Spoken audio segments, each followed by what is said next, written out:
because I thought there was some good stuff that we saw in that matchup.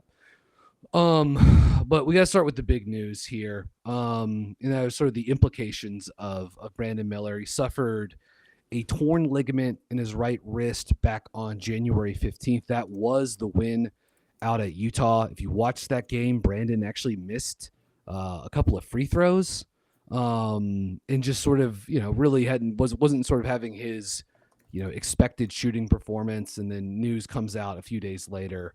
He's going to be out indefinitely. And, this almost certainly feels a little season ending for Miller, as we're, basically halfway through his second season. Jeff Stotts, who, if you follow the NBA, you know him. He's sort of like the injury expert with his database, and is sort of maybe the best guy in terms of like publicly facing information in terms of discussing injuries, what they can mean, putting them into plain terms, and also giving you the information that everyone sort of wants, which is how long will this person be out. Stotts mentioned that this sprain, the one that Miller suffered in his right wrist ligament, is one that Jaylen Brown and Bradley Beal sprained and needed surgery on. So we'll see sort of like what the recovery pathway is for Miller. In 6 months seems like the minimum that it would need time to heal fully. I would advocate that he take every second, every minute available to heal this thing up, because his production matters more next season and beyond than it does the final 3 months of this year. If he is out for the rest of the season, I will really miss getting to watch him play. One of my favorite guys in the league.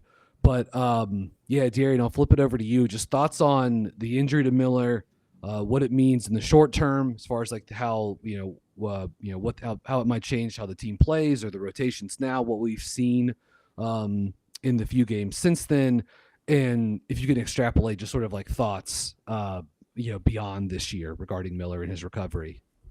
Yeah, so as you mentioned, Jaylen Brown and both Bradley Beal had his injury as well. Very, very, very similar. I think the timeline is going to be more like Bradley Beal's in just terms of Bradley Beal. I think in 2022 had this same injury around the same time. I think it was like 2 weeks later, I believe, technically. But either way, he was ready the following season. He was able to start the season just fine. I do want to see if I can't.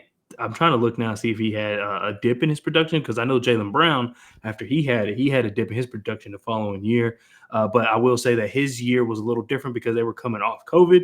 So the year was shorter. And he had to return a little quicker. So his was more like 5 to 6 months. Bradley Beal was more around 8 months of recovery time. I would assume Brandon Miller's would be very similar, only just because of the fact that that they had the injury around the same time.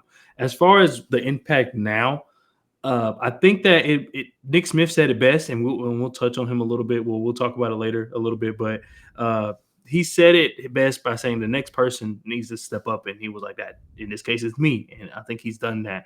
But it definitely allows us to see a little different look with having two, you could say like two ball. I wouldn't say ball dominant guards, but two just ball heavy, guards.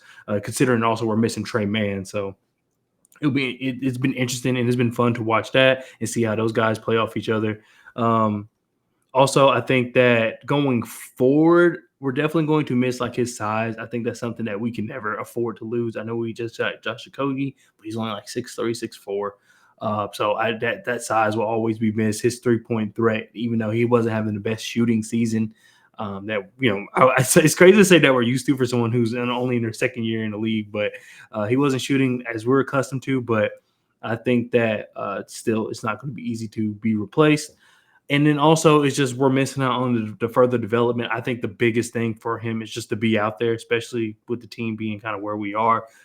The biggest thing we need is just our players to be active, whether that's this year, next year, doesn't matter. Or last year included, we just needed our players to be on the floor. And unfortunately, we still keep running into not having them. But going into the future, I think that next year it may not, he may not start off hot, which is unfortunate because that kind of happened this year. But to see what happens, I think that the roster is going to look a little different. There's going to be some changes as well, probably with his game. I know that one thing I personally say for him is that I would like for him to handle the ball a little better. We saw a game early in Detroit where he lost the ball. Luckily, he made it back with the game-winning shot. And then even in Utah, as we mentioned, he now that I know he has an injury, it's a little different, but still, I think he lost the ball in that situation as well. So just being able to take care of the ball, he won't be able to do that. We'll work on that this offseason. I don't think that's going to have a major impact, but I definitely think it will, hinder it a little bit going into next season. I hope it seems as though, as of right now, everything we know, he's going to make a full recovery. So I think that it's just maintained until he gets back. It's tough when someone you see as your second best player goes down, which some people say is Mark or Miles, but future wise, if you're being completely realistic, it's Brandon to me. So it's just unfortunate to have him go down. But if Nick Smith Jr. can continue stepping up, we don't know, and I'm talking about next season, but we don't know what's the situation with Trey Mann. But if he can come back, I think that will allow Brandon to come in a little more comfortably next year. Yeah, but oh yeah,